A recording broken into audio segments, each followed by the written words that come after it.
ನಮಸ್ಕಾರ. ಎನ್ಆರ್ಪುರ ಸುದ್ದಿ ಸಮಾಚಾರಕ್ಕೆ ಸ್ವಾಗತ. ಇಂದು ಶುಕ್ರವಾರ. ಓದುತ್ತಿರುವವರು ನಂದಿನಿ ಆನಂದೂರು. ಸುದ್ದಿಗಳ ವಿವರ. ಅತಿಯಾದ ರಾಸಾಯನಿಕ ಬಳಕೆಯಿಂದ ಭೂಮಿ ಹಾಳಾಗುತ್ತಿದ್ದು, ರೈತರು ಸಾವಯವ ಕೃಷಿ ಬಗ್ಗೆ ಹೆಚ್ಚು ಗಮನ ನೀಡಬೇಕು ಎಂದು ಜಿಲ್ಲಾ ಬಿಜೆಪಿ ಉಪಾಧ್ಯಕ್ಷೆ ಚೈತಶ್ರೀ ಸಲಹೆ ನೀಡಿದರು. ಅವರು ಗುರುವಾರ ತಾಲೂಕು ಬಿಜೆಪಿ ಮಂಡಲದಿಂದ ಸೀತೂರು ಸಾವಯವ ಕೃಷಿಕ ಮಧ್ವರಾಜ್ ಅವರ ಕೃಷಿ ಭೂಮಿಯಲ್ಲಿ ಸಾವಯವ ಕೃಷಿ ಪ್ರಾತ್ಯಕ್ಷಿಕೆ ಕಾರ್ಯಕ್ರಮದಲ್ಲಿ ಮುಖ್ಯ ಅತಿಥಿಯಾಗಿ ಮಾತನಾಡಿದರು. ರೈತರು ಸಾಂಪ್ರದಾಯಿಕ ಬೆಳೆಗಳಾದ ಅಡಿಕೆ, ಭತ್ತದ ಜೊತೆಗೆ ಮಿಶ್ರ ಬೆಳೆ ಬೆಳೆಯಬೇಕು. ಮೊದಲು ರೈತರು ಮಣ್ಣು ಪರೀಕ್ಷೆ ಮಾಡಿಸಿ ಅದರ ಆಧಾರದ ಮೇಲೆ ಗೊಬ್ಬರ ನೀಡಬೇಕು ಎಂದು ಕರೆ ನೀಡಿದರು. ಬಿಜೆಪಿ ಜಿಲ್ಲಾ ಕಾರ್ಯದರ್ಶಿ ಅರುಣ್ ಕುಮಾರ್ ಪ್ರಾಸ್ತಾವಿಕವಾಗಿ ಮಾತನಾಡಿದರು. ದೇಶದಲ್ಲಿ ಅತಿ ಹೆಚ್ಚು ದಿನ ಪ್ರಧಾನಿಯಾದ ನರೇಂದ್ರ ಮೋದಿಯವರ ಆಶಯದಂತೆ ಪ್ರತಿ ತಾಲೂಕಿನಲ್ಲಿ ಬಿಜೆಪಿ ಪಕ್ಷದಿಂದ ಸಾವಯವ ಕೃಷಿ ಪದ್ಧತಿ ಮಾಡುತ್ತಿರುವ ಕೃಷಿಕರ ಜಮೀನಿನಲ್ಲಿ ಪ್ರಾತ್ಯಕ್ಷಿಕೆ ಕಾರ್ಯಕ್ರಮ ಹಮ್ಮಿಕೊಳ್ಳುತ್ತಿದ್ದೇವೆ. ಚಿಕ್ಕಮಗಳೂರು ಜಿಲ್ಲೆಯಲ್ಲಿ ಇದು ಪ್ರಥಮ ಕಾರ್ಯಕ್ರಮವಾಗಿದೆ ಎಂದರು. ಸೀತೂರು ವಿಎಸ್ಎಸ್ ಆಡಳಿತ ಮಂಡಳಿ ನಿರ್ದೇಶಕ ಯಡಗೆರೆ ಸುಬ್ರಹ್ಮಣ್ಯ ಕಾರ್ಯಕ್ರಮ ಉದ್ಘಾಟಿಸಿ ಮಾತನಾಡಿ, ಕೇಂದ್ರ ಸರ್ಕಾರವು ರೈತರ ಜೀವನ ಉತ್ತಮವಾಗಿರಬೇಕು ಹಾಗೂ ದೇಶದ ಜನರು ಆರೋಗ್ಯವಾಗಿರಬೇಕು ಎಂಬ ಸದುದ್ದೇಶದಿಂದ ಮೇಕ್ ಇನ್ ಇಂಡಿಯಾ ಸೇರಿದಂತೆ ಹಲವಾರು ಯೋಜನೆಗಳು ಜಾರಿಗೆ ತಂದಿದೆ ಎಂದರು.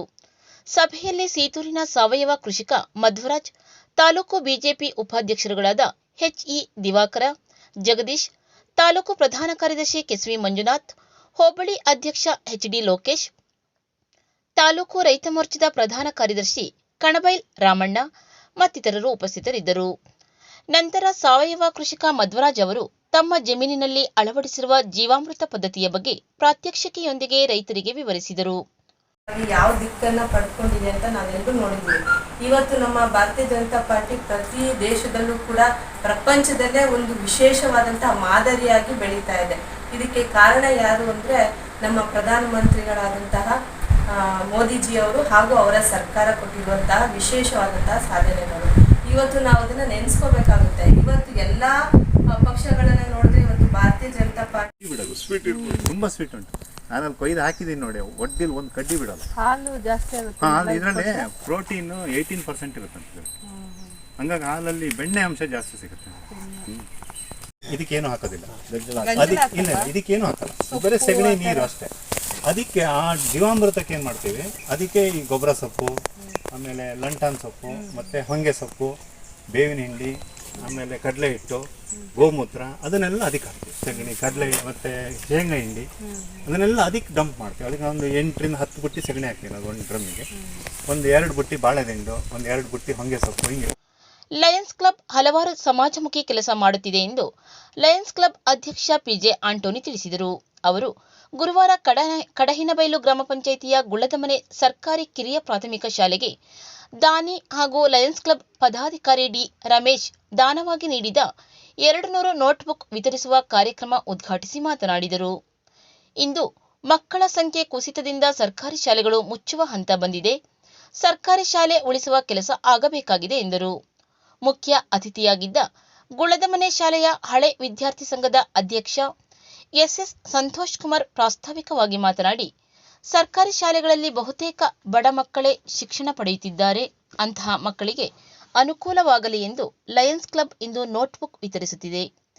ಬೇಸಿಗೆ ರಜೆಯಲ್ಲಿ ಗುಳ್ಳದಮನೆ ಸರ್ಕಾರಿ ಶಾಲೆಗೆ ಮಕ್ಕಳ ದಾಖಲಾತಿ ಹೆಚ್ಚಿಸುವ ಆಂದೋಲನ ನಡೆಸಲಾಗಿತ್ತು ಎಂದರು. ಸಭೆಯ ಅಧ್ಯಕ್ಷತೆಯನ್ನು ಶಾಲೆಯ ಎಸ್ಡಿಎಂಸಿ ಅಧ್ಯಕ್ಷ ವಿಜು ವಹಿಸಿದ್ದರು.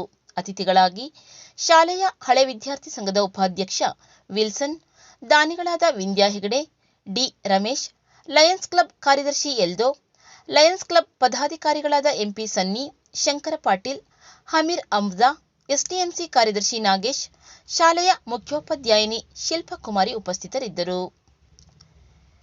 ನರಸಿಂಹರಾಜಪುರ ಅಗ್ರಹಾರ ಶ್ರೀ ಉಮಾಮಹೇಶ್ವರ ಸಮುದಾಯದ ಭವನದಲ್ಲಿ ಜೂನ್ 19 ಶುಕ್ರವಾರ ಬೆಳಿಗ್ಗೆ 10:30ಕ್ಕೆ ಮಹಾಶಕ್ತಿ ಕೇಂದ್ರ ಹಾಗೂ ಎಸ್ಐಆರ್ ಕುರಿತ ಮಹತ್ವದ ಸಭೆ ನಡೆಯಲಿದೆ ಎಂದು ಎನ್ಆರ್ಪುರ ಬಿಜೆಪಿ ಮಂಡಲ ಅಧ್ಯಕ್ಷ ವಿ ನೀಲೇಶ್ ತಿಳಿಸಿದ್ದಾರೆ. ಅವರು ಪತ್ರಿಕಾ ಹೇಳಿಕೆ ನೀಡಿ, ಈ ಸಭೆಯಲ್ಲಿ ಉಡುಪಿ ಚಿಕ್ಕಮಗಳೂರು ಲೋಕಸಭಾ ಸದಸ್ಯರಾದ ಕೋಟ ಶ್ರೀನಿವಾಸ ಪೂಜಾರಿ, ಮಾಜಿ ಸಚಿವರಾದ ಡಿಎನ್ ಜೀವರಾಜ್, ಪಕ್ಷದ ಮುಖಂಡರುಗಳಾದ ಅರುಣ್ ಕುಮಾರ್, ಪುಣ್ಯಪಾಲ್ ಹಾಗೂ ಇತರ ಬಿಜೆಪಿ ಮುಖಂಡರುಗಳು ಪಾಲ್ಗೊಂಡು ಎಸ್ಐಆರ್ ಬಗ್ಗೆ ಮಾಹಿತಿಗಳನ್ನು ನೀಡಲಿದ್ದಾರೆ. ಈ ಸಭೆಗೆ ಬಿಜೆಪಿ ಪಕ್ಷದ ಎಲ್ಲ ಪದಾಧಿಕಾರಿಗಳು, ಕಾರ್ಯಕರ್ತರು, ಮಹಾಶಕ್ತಿ ಕೇಂದ್ರದ ಅಧ್ಯಕ್ಷರು, ಬೂತ್ ಅಧ್ಯಕ್ಷರುಗಳು, ಪ್ರಧಾನ ಕಾರ್ಯದರ್ಶಿಗಳು, ಬಿಎಲ್ಎಗಳು ಹೆಚ್ಚಿನ ಸಂಖ್ಯೆಯಲ್ಲಿ ಭಾಗವಹಿಸುವಂತೆ ಅವರು ಮನವಿ ಮಾಡಿದ್ದಾರೆ. ನರಸಿಂಹರಾಜಪುರ ತಾಲೂಕಿನಲ್ಲಿ ಒನಕೆ ಓಬವ್ವ ಸಂಘವು ಅಸ್ತಿತ್ವಕ್ಕೆ ಬಂದು 1 ವರ್ಷ ಕಳೆದಿದ್ದು, ಉತ್ತಮ ಚಟುವಟಿಕೆಗಳನ್ನು ಮಾಡುತ್ತಾ ಬಂದಿದ್ದು, ಸರ್ಕಾರವು ಸಂಘಕ್ಕೆ ಸವಲತ್ತುಗಳನ್ನು ನೀಡಬೇಕು ಎಂದು ಶೃಂಗೇರಿ ಕ್ಷೇತ್ರ ಛಲವಾದಿ ಮಹಾಸಭಾದ ಅಧ್ಯಕ್ಷ ಡಿ. ರಾಮು ಒತ್ತಾಯಿಸಿದರು. ಅವರು ಬುಧವಾರ ಪಟ್ಟಣದ 7ನೇ ವಾರ್ಡಿನ ಅಂಬೇಡ್ಕರ್ ನಗರದ ಅಂಗನವಾಡಿ ಕೇಂದ್ರದಲ್ಲಿ ನಡೆದ ಒನಕೆ ಓಬವ್ವ ಸಂಘದ ಪದಾಧಿಕಾರಿಗಳ ಸಭೆಯ ಅಧ್ಯಕ್ಷತೆಯನ್ನು ವಹಿಸಿ ಮಾತನಾಡಿದರು.